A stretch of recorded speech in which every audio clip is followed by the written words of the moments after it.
Mayor Sinja, to our National President, Honorable Congressman Leo G. Bernos, boss, esteemed members of the National Directorate, a pleasant afternoon to everyone. We are gathered here today for the final National Directorate meeting of this term. It has truly been a meaningful and productive journey. The 2022-2025 National Directorate term is now near its conclusion, and with that, we mark this final meeting as a milestone. Time has flown by so fast, yet in this relatively short period, we have accomplished a great deal together. Initiatives, programs, and partnerships that have significantly elevated our municipalities under the present administration.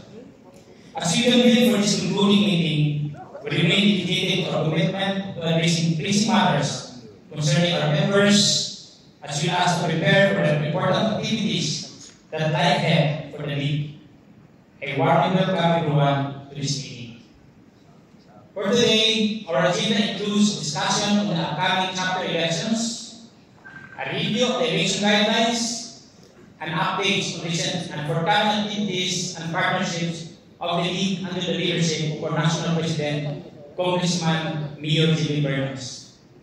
With that, Mr. Chair, I respectfully move for the adoption of the agenda for today's National Directorate meeting.